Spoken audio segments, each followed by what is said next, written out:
For 6 weeks, Russian commanders believed they had found the perfect hiding place: a field hospital, Red Cross markings, medical supply trucks arriving on schedule, ambulances cycling through the compound every few hours. No rational military planner would strike a medical facility. The legal risks alone would paralyze any Western-aligned force. The political fallout would be catastrophic. That was the assumption. It was wrong. March 14th, 2026, 0300 hours. 2 salvos of M31 GMLRS rockets, fired from HIMARS launchers positioned 40 kilometers west of the contact line, slammed into a compound southeast of Starobilsk, Luhansk Oblast. The target was not a hospital. It was a buried brigade-level command post, the nerve center for an entire sector of Russian operations, and Ukrainian intelligence had been watching it for 23 days. I'm your host at Navy Battlefront, where we break down the most critical military operations shaping global power. Today, we're reconstructing one of the most surgically precise HIMARS strikes of the entire war, an operation that decapitated Russian command authority in a critical sector and opened a window Ukrainian ground forces exploited within hours. This is the story of how signals intelligence, satellite imagery, legal review, and precision fires converged in a single night to prove that hiding behind a Red Cross doesn't work when the enemy is listening to every transmission you send. To understand what happened on March 14th, you need to go back to late February 2026. The front line in the Starobilsk direction had been relatively static since the previous autumn. Ukrainian forces held positions along a string of villages west of the P-66 highway. Russian forces occupied defensive lines anchored on Starobilsk itself, a town of roughly 50,000 before the war, now a logistics hub feeding troops across a 60-kilometer front. Russian brigade headquarters in this sector had moved 3 times since October 2025. Ukrainian strikes using HIMARS, Storm Shadow, and ATACMS had made static command posts suicidal. Every time a headquarters stayed in one location longer than 72 hours, the probability of a precision strike climbed exponentially. So Russian planners adapted. The concept was not new, but the execution was more sophisticated than anything Ukrainian intelligence had previously encountered in this sector. A compound approximately 60 kilometers behind the front line, well within HIMARS range but deep enough to seem like a rear area support facility, was designated as a field hospital. Medical markings were painted on rooftops. Ambulance traffic was choreographed. Supply deliveries matched the patterns of a legitimate medical operation. But underneath the surface structures, Russian combat engineers had excavated a reinforced underground command post. Communication cables ran through buried conduits. Antenna arrays were disguised within the compound's infrastructure. A backup generator complex was hidden beneath what appeared to be a vehicle maintenance bay. According to sources familiar with the intelligence assessment, the site became operational as a dual-use facility in early February 2026. For the first 2 weeks, it functioned exactly as designed. The medical cover provided a plausible explanation for the vehicle traffic, personnel movement, and communications activity that any command post generates. The mistake was in the signals. February 19th, 2026. A Ukrainian signals intelligence unit operating from a position northwest of Svatov picked up an anomaly. The unit, part of Ukraine's Military Intelligence Directorate, the GUR, was conducting routine monitoring of Russian communication frequencies across the Luhansk sector. What they found didn't match. The compound near Starobilsk was transmitting on frequencies and using encryption protocols that were inconsistent with medical operations. Field hospitals communicate on specific nets. They report casualty figures, request medical supplies, coordinate evacuations. The traffic patterns are distinctive and well understood by both sides after nearly 3 years of full-scale war. This facility was transmitting command-level encrypted traffic, fire coordination orders, intelligence summaries, logistics directives that referenced ammunition types and quantities no hospital would ever handle. The signals analyst who first flagged the anomaly later described it as immediately obvious. The volume of encrypted traffic alone was 3 to 4 times what a field hospital of that size should generate. But it was the content indicators, even without full decryption, that revealed the truth. The transmission schedules matched brigade-level command rhythms. Burst transmissions occurred at intervals consistent with operational orders, not medical reports. One intercept in particular drew attention. A partially decoded transmission referenced coordinates for artillery fire missions in 3 separate grid squares along the front line. No field hospital issues, fire missions. The signals intelligence team flagged the site for elevated monitoring and passed the initial assessment up the chain. Within 48 hours, the compound was receiving dedicated collection from multiple intelligence disciplines. This is where the picture became clear, and where the Russian deception began to unravel completely. Ukrainian military intelligence requested satellite imagery of the compound through Allied channels. The first usable pass occurred on February 22nd. What the analysts saw confirmed their suspicions, but also revealed the scale of the deception. The surface layout was consistent with a field hospital. Tent structures, vehicle bays, what appeared to be triage areas. Medical markings were visible, ambulances were present, but the imagery also showed details that didn't fit. Heavy vehicle tracks, far too deep for ambulances or medical supply trucks, led to a structure at the rear of the compound. Antenna arrays were visible in positions that made no sense for medical communications. Thermal imagery from a subsequent pass revealed a heat signature beneath the main structure that was consistent with underground electronic equipment. Servers, communication nodes, command displays, far more than any medical facility would require. Most damning, several of the vehicles photographed at the compound were identified as command variants. BTR-80K command vehicles, a mobile communications complex mounted on a HIMARS chassis. These are not medical vehicles. They are not even close to medical vehicles.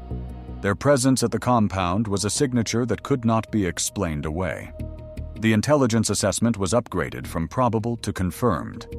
The compound was functioning as a concealed brigade-level command post. The medical facility was real. It did treat wounded soldiers, but its primary purpose was to provide protective cover for the headquarters buried beneath it. Now, Ukrainian planners faced a critical question. Not whether the target was legitimate. The intelligence was clear on that point. The question was legal. International humanitarian law prohibits attacks on medical facilities. This protection is foundational to the laws of armed conflict. But, and this is a critical distinction, the protection is not absolute. It ceases when a medical facility is used to commit hostile acts. A command post directing combat operations is, by any legal definition, a hostile act. Ukrainian military lawyers, working alongside advisors from allied nations, conducted a formal legal review of the targeting decision.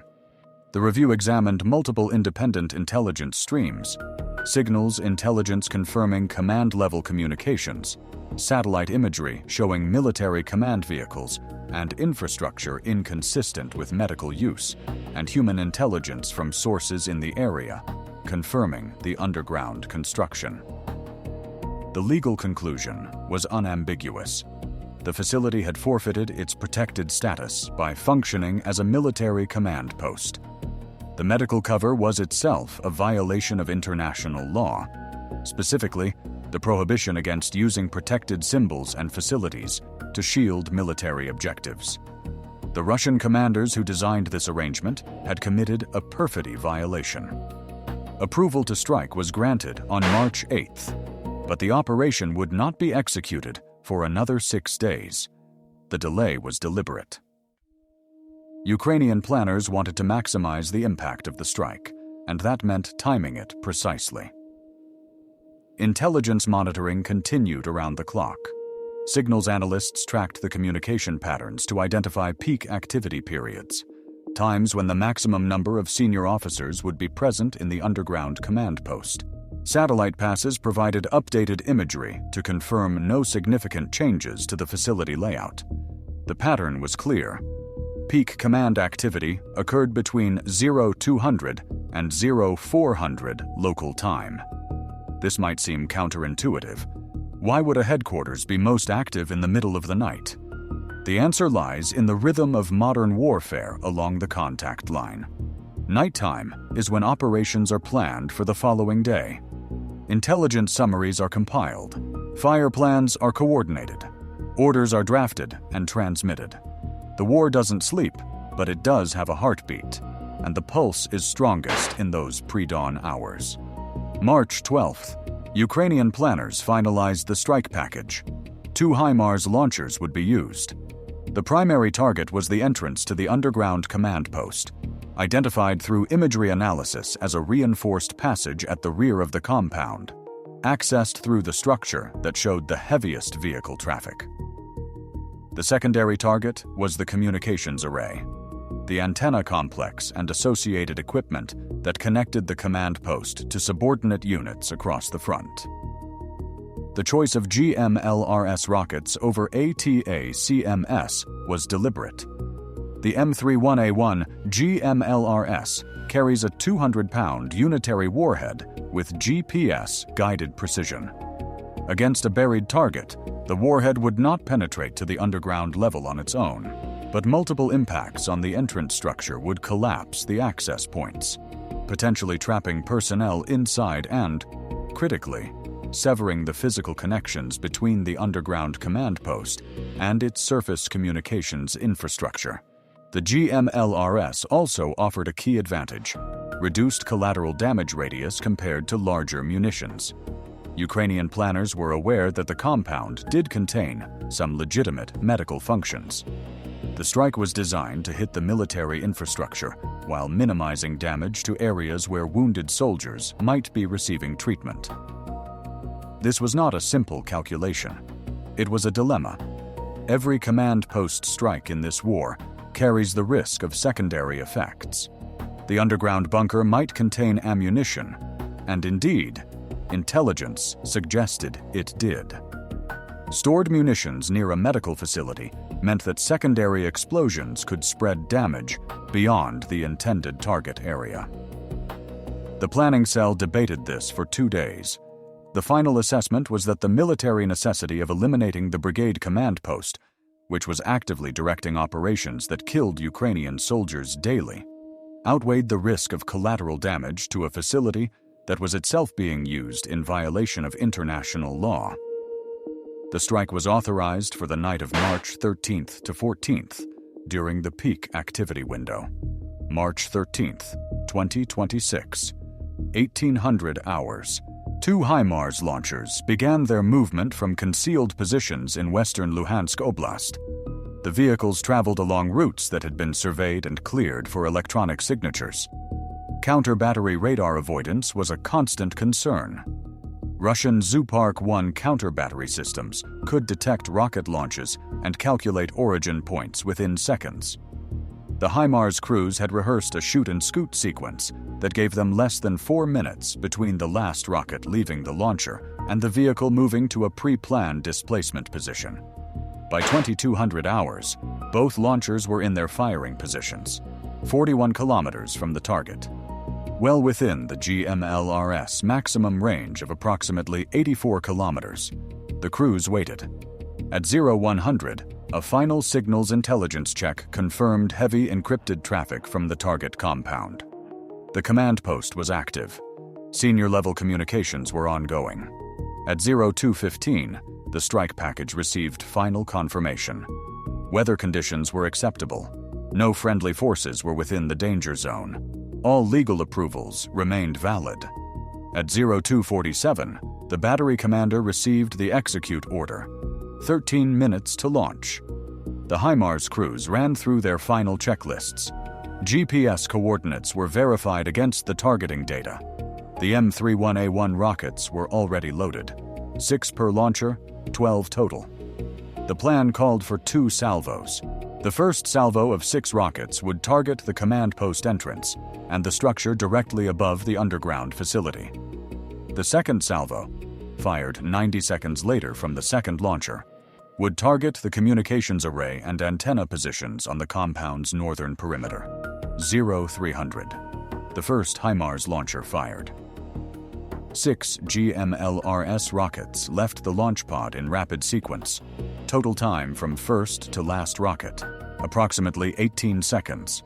The rockets climbed on their solid fuel motors, arced through the night sky, and began their terminal GPS-guided descent toward the target. Flight time at this range, approximately 70 seconds. At 0301, 6 200-pound unitary warheads impacted the rear section of the compound in a pattern roughly 40 meters across. The reinforced entrance to the underground command post took 3 direct hits. The structure above, a vehicle maintenance building that served as the primary access point, was demolished. Concrete and steel collapsed inward, burying the passage that connected the surface to the bunker below. 90 seconds later, the second launcher fired. 6 more rockets, same flight profile, different target coordinates. The communications array on the compound's northern edge was hit by 4 of the 6 rockets. Antenna masts were severed. The mobile KAMAZ-mounted communications complex, photographed by satellite 11 days earlier, was destroyed. Cable conduits running from the array to the underground bunker were cut in multiple locations. At 0303, the HIMARS launchers were already moving. Engines running, vehicles displacing to secondary positions 7 kilometers away. Total time on the firing position, less than 4 minutes. Within 30 seconds of the second salvo's impact, something happened that confirmed the intelligence assessment beyond any remaining doubt. Secondary explosions. The compound erupted in a series of blasts that continued for nearly 4 minutes. Ammunition, stored in or near the underground bunker, cooked off in a chain reaction that was visible on surveillance assets monitoring the strike. The explosions were far larger than the GMLRS warheads alone could produce. Estimated total explosive yield suggested several tons of stored munitions had detonated. A field hospital does not store ammunition. This was the final proof, visible, unmistakable, and recorded, that the compound had been functioning as a military installation. The immediate aftermath was devastating for Russian forces in the sector. Within minutes of the strike, Ukrainian signals intelligence detected a collapse in Russian communications across the entire Starobilsk front. The brigade command net went silent. Subordinate battalions began transmitting unencrypted queries, a sign of confusion and desperation. Junior officers were calling for instructions that no one was providing.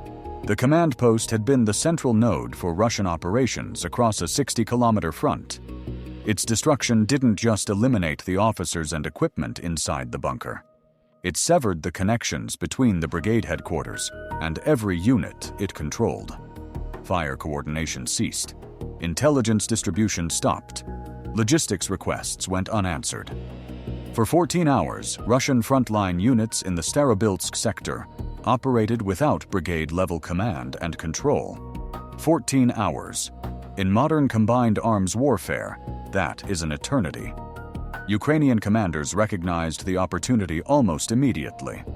By 0500, 2 hours after the strike, orders were being issued to Ukrainian units along the contact line west of the P-66 highway. The plan was not a full-scale offensive. There was no time to organize one, and the forces available were insufficient for a major breakthrough. But a limited exploitation, probing attacks designed to seize ground while Russian coordination was paralyzed, was entirely feasible. At 0630, Ukrainian infantry supported by a company of armored vehicles advanced along the Starobilsk road. Russian defensive positions, which had been static and well organized for months, responded with uncoordinated fire. Individual strongpoints fought independently. There was no coordinated artillery response because there was no one to coordinate it. Fire requests from frontline platoons went into a void. By 900, Ukrainian forces had advanced approximately 2 kilometers. Resistance was real, but disjointed. Russian soldiers fought, but they fought alone, without the artillery support, flanking coordination, and reinforcement that a functioning brigade headquarters provides. At 1100, a second Ukrainian push extended the advance to approximately 3 kilometers along the road. Several Russian positions were bypassed and subsequently surrendered when it became clear no relief was coming. At 1400, 14 hours after the strike, Ukrainian signals intelligence detected the activation of a new command net on different frequencies. A replacement headquarters, likely the brigade's alternate command post, had come online. Russian artillery fire became coordinated again within the hour. The window was closing. Ukrainian commanders halted the advance and ordered their forces to consolidate the gains. 3 kilometers of territory along a critical road axis. Defensive positions were established. Anti-tank teams were positioned. The captured ground was integrated into the Ukrainian defensive line. 3 kilometers. In a war where gains are often measured in hundreds of meters per week, 3 kilometers in a single day was significant. But the full consequences of the March 14th strike extended far beyond the immediate territorial gains.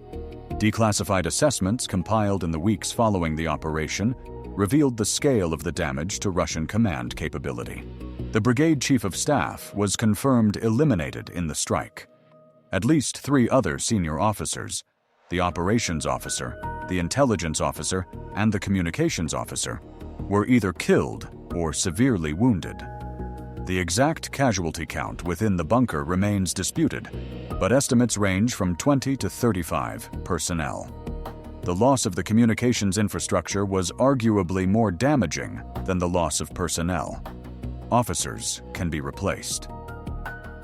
Encrypted communication systems, pre-programmed with the frequencies, codes, and network architectures for an entire sector, cannot be reconstituted overnight. The replacement command post that came online at 1400 operated at degraded capacity for at least a week. Secure communications with subordinate battalions were not fully restored until March 21st, 7 days after the strike. During that week, Ukrainian forces conducted multiple smaller probing actions along the sector, exploiting the degraded Russian coordination. None achieved the scale of the initial March 14th advance, but the cumulative pressure forced Russian units into a reactive posture that consumed resources and attention. There was, however, a consequence that Ukrainian planners had anticipated, but could not fully control. The Russian Ministry of Defense publicly accused Ukraine of deliberately targeting a medical facility. State media broadcast images of the destroyed compound, emphasizing the medical markings on surviving structures and the presence of wounded soldiers who had been receiving treatment at the site. The narrative was predictable. Ukraine had committed a war crime by attacking a hospital. Ukrainian military officials responded within hours, releasing declassified portions of the intelligence assessment. Satellite imagery showing the command vehicles, signals intelligence summaries, with sources and methods redacted, confirming the command-level communications. And critically, video footage of the secondary explosions that proved ammunition had been stored at the site. The evidence was compelling, but the information war is never won with a single rebuttal. Russian media continued to amplify the hospital narrative for weeks. International humanitarian organizations called for an independent investigation. Several nations that had been providing military aid to Ukraine demanded private briefings on the targeting decision and the legal review process. Those briefings apparently satisfied allied concerns. No nation suspended or reduced military assistance as a result of the strike. But the episode consumed diplomatic bandwidth at a time when Ukrainian officials would have preferred to focus on other priorities.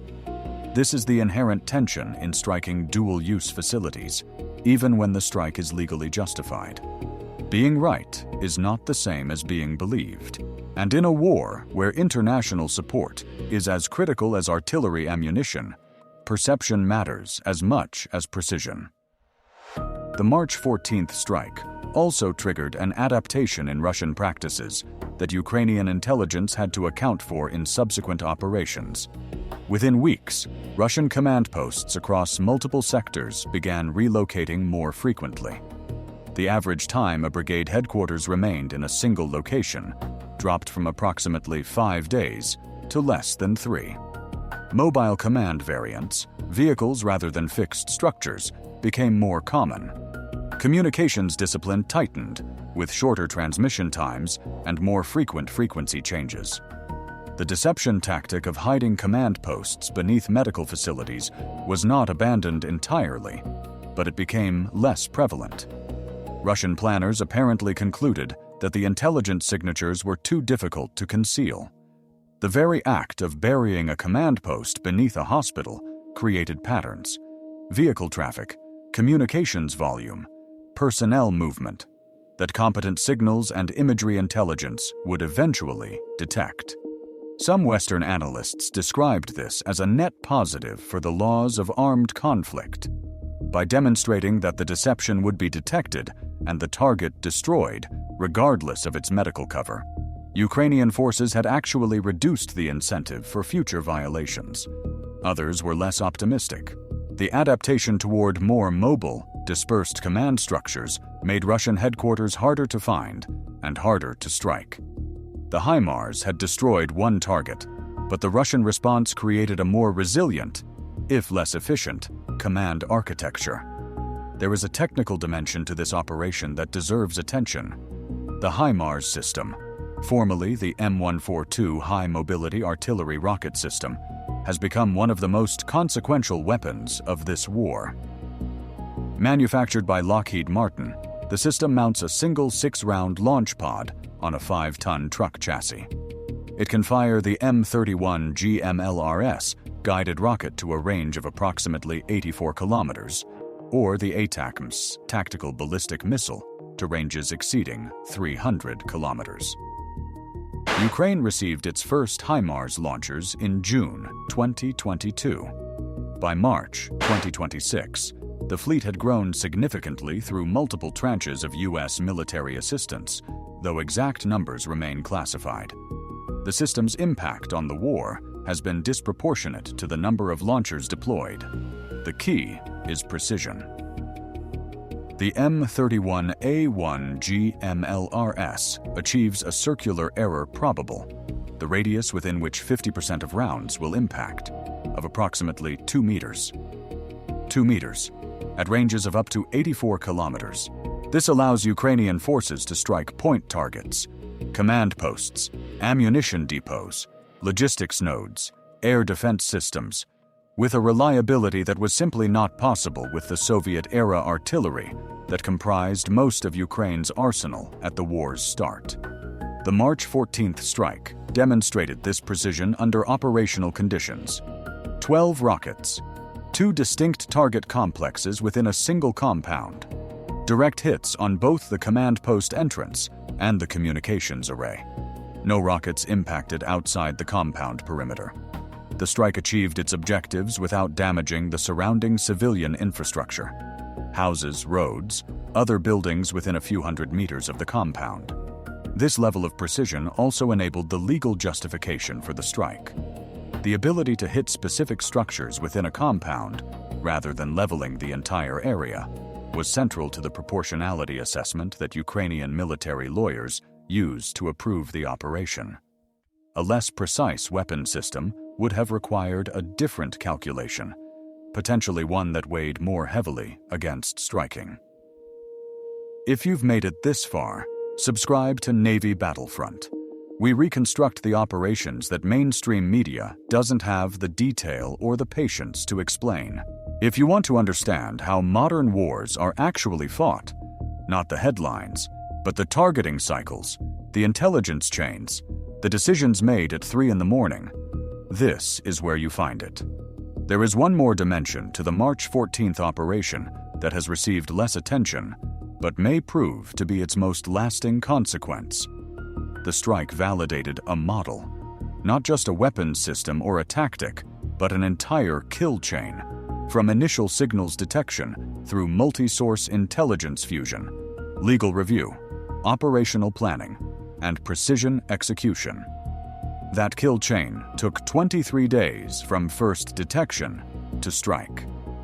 In the context of this war, where targets of opportunity may exist for only hours, 23 days is a long time.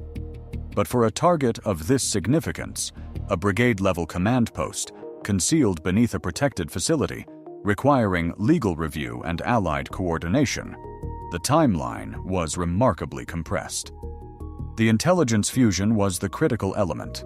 No single source, signals, imagery, or human intelligence would have been sufficient to identify the target, confirm its military function, and satisfy the legal requirements for striking a facility with medical markings. It was the combination of all three, cross-referenced and validated, that created certainty. This model has implications beyond the Starobilsk sector. Every Russian command post that hides behind civilian or protected infrastructure is now operating under the knowledge that the deception can be penetrated, that the intelligence will be fused, that the legal review will be completed, and that the HIMARS will fire. Deterrence works in both directions. March 14, 2026, changed the tactical equation in the Starobilsk sector. 3 kilometers of ground, a brigade headquarters destroyed, 14 hours of command paralysis, 7 days of degraded communications, a doctrine validated. But it also left open questions that remain unresolved. The Russian soldiers who were receiving genuine medical treatment at that compound, the ones who were wounded in combat and brought to a facility they believed was a hospital, did not choose to have a command post buried beneath them. Their commanders made that choice. The legal responsibility for any casualties among those patients falls on the Russian officers who violated international law by co-locating military command functions with medical facilities. That is the correct legal analysis. It is also an incomplete moral accounting, because the wounded soldier on an operating table doesn't care about legal frameworks. He cares about the ceiling collapsing. This is the cost of fighting an enemy that uses protected symbols as camouflage. The strikes will come. They will be legally justified. They will be operationally effective. And they will leave behind questions that no targeting pod or legal review can fully answer. The next time a Russian brigade headquarters needs a new location, someone in that planning cell will remember Starobilsk. They will remember what happened at 0300 on March 14th. Whether that memory makes them choose a location farther from civilians or deeper beneath them will determine how this war continues to be fought. And that question has no comfortable answer.